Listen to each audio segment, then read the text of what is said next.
நம்ம இருக்கக்கூடிய இடத்துல நம்ம ஒதுக்கப்படுறோம் அப்படின்றத நம்ம உணரும் போதே, அந்த இடத்த விட்டு விலகியறது தான் நமக்கு நல்லது. அப்படி இல்லாம, ஏன், எதுக்கு அப்படின்னு அவங்க கிட்ட காரணத்த கேட்டுட்டு தான் நான் வெளிய வருவேன் அப்படின்னு நீங்க நெனச்சீங்கன்னா, கண்டிப்பா அதுல ஏமாற போறது நீங்களா தான் இருப்பீங்க. ஏன்னா, அவங்க உங்கள காயப்படுத்தணும் அப்படின்றதுக்காகவே பல காரணங்கள தயாரா தான் வச்சிருப்பாங்க. ஒரு விஷயத்த நம்ம புரிஞ்சுக்கணும். நம்மள சுத்தி பல பேர் இருந்தும் கூட, நம்ம தனிமையா தான் ஃபீல் பண்றோம் அப்படின்னும்போது, அந்த இடத்துல நம்ம இருந்து என்ன பிரயோஜனம்?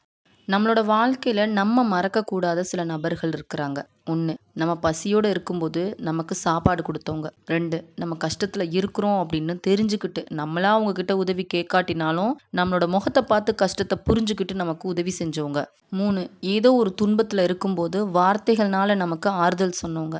4 உடம்பு சரியில்லாம இருக்கும்போது நம்மள பார்த்து நலம் விசாரிச்சவங்க. அதே மாரி நம்ம நன்றி சொல்லி மறக்க வேண்டிய சில நபர்களும் இருக்கிறாங்க. அத நம்ம அடுத்த வீடியோல பார்க்கலாம். வாழ்க்கையில நம்ம ஏத்துக்க வேண்டிய கடினமான 3 உண்மைகள். 1 நம்ம நல்லவங்களா இருக்கலாம் தப்பில்ல. ஆனா நல்லவங்க தான் அப்படின்றத நிரூபிக்கிறதுக்கு முயற்சி செஞ்சு, நம்மளோட நேரத்த நம்ம வீணாக்கிக்க கூடாது. 2 நம்ம எந்த உறவுகள் கிட்ட அதிக அளவு அன்பு, பாசம், அக்கறை வைக்கிறோமோ, அந்த உறவுகளால தான் அதிக அளவு வேதனையும் படுறோம்.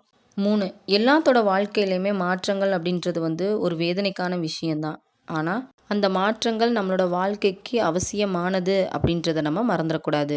மகிழ்ச்சியான வாழ்க்கை வாழ்றதுக்கான முக்கியமான 3 வழிகள். 1 நம்மக்கிட்ட என்ன இருக்குதோ, நமக்கு என்ன கிடைச்சதோ அத முழுசா அனுபவிச்சு, அது மூலியமா நம்ம திருப்தி அடையணும். 2 தான்கிட்ட இல்லாத மத்தவங்க கிட்ட இருக்கக்கூடிய விஷயங்கள் மேல ஆசையும், எதிர்பார்ப்பையும் எந்த அளவுக்கு குறைச்சுக்கிறோமோ, அந்த அளவுக்கு நிம்மதியும், சந்தோஷமும் நமக்கு கிடைக்கும். 3 முடிஞ்ச வரைக்கும் கடன் இல்லாத வாழ்க்கைய வாழ்றதுக்கு பழகணும்.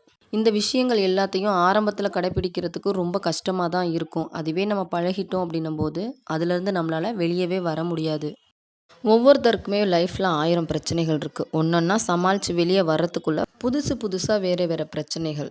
வாழ்க்கை முழுசும் பிரச்சனையிலேயே தான் ஓடிக்கிட்டு இருக்கு. ஆக எதிர்ல நின்று பார்க்குறவங்களுக்குலாம் அவங்க எவ்வளோ கஷ்டத்துல இருக்காங்க, அவங்களோட சூழ்நிலை என்ன அப்படின்றது கண்டிப்பா புரியாது. அதனால மத்தவங்க சொல்றத வச்சு கேட்டோ, இல்ல அரைகுறையா தெரிஞ்சுக்கிட்டத வச்சோ, அவங்கள பத்தி பொய்யான வதந்திகள கிளப்பி விட்டுறக்கூடாது. ஏன்னா, அது அவங்கள மட்டும் பாதிக்காது, அவங்கள சார்ந்தவங்களையும், அவங்க குடும்பத்தாரையும் கண்டிப்பா பாதிக்கும். ஒரு நபர் உங்க கூட தான் இருக்கணும் அப்படின்னு முடிவு பண்ணிட்டாங்க அப்படின்னும்போது, உங்ககிட்ட இருக்கக்கூடிய குறைகள் எதுவுமே அவங்களுக்கு பெருசா தெரியாது. அந்த குறைகளையும் நிறைகளா எப்படி மாத்தலாம் அப்படின்னு யோசிப்பாங்க.